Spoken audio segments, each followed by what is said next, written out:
All right, just in case you missed it, Wes Welker is going to be paying a visit to the Miami Dolphins today.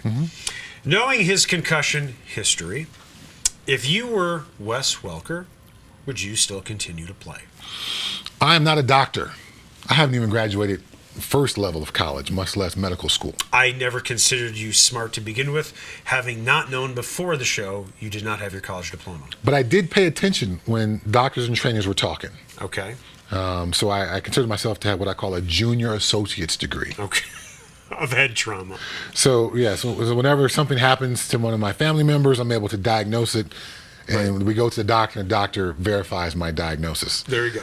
I don't rely on my own. No. I give it, and then we go to a professional, right. And he goes, you know what? You were right. Again. Does he always end a sentence with again? He starts it. Again, Chad, you were correct. Yeah, it's better than ending a sentence with Your Honor.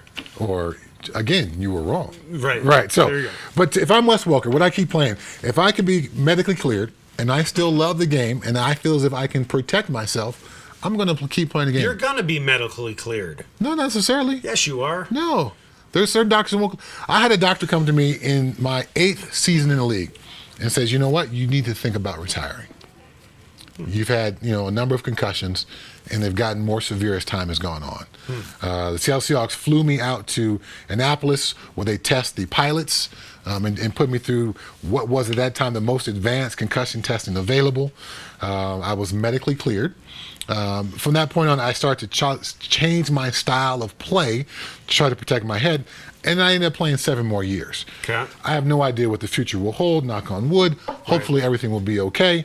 But if Wes Welker can get that type of clearance and he checks out medically and he still loves the game and can modify his game enough to make himself and his family members feel okay about him going out there and doing it, I say go for it.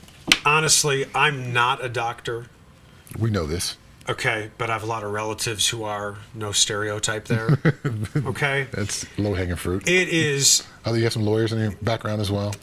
a lot. Okay. Yeah, like 7. All right. I was asked that recently, like on some questionnaire, how many attorneys? Oh, it's when I did jury duty. How many attorneys do you have in your family? And I had to think about it. I'm like, okay, my cousin David, my cousin Debbie's a law professor, my uncle Sherwin. I swear to God, Okay. my cousin Michael down in Nashville. Anyway, I digress. I think it is 50-50 at best for Wes Welker that he isn't eating out of a straw in 30 years. Why would you say that? Because I've talked to, once again, I'm not a doctor, and I'll be the first one to tell you that. I talked to some guys when Welker suffered his first concussion here, I called some guys who covered Welker in Boston. And because I believe at the time, Welker had never been reported to have had a concussion. Does that sound right to you? It could be. This was a couple of years ago.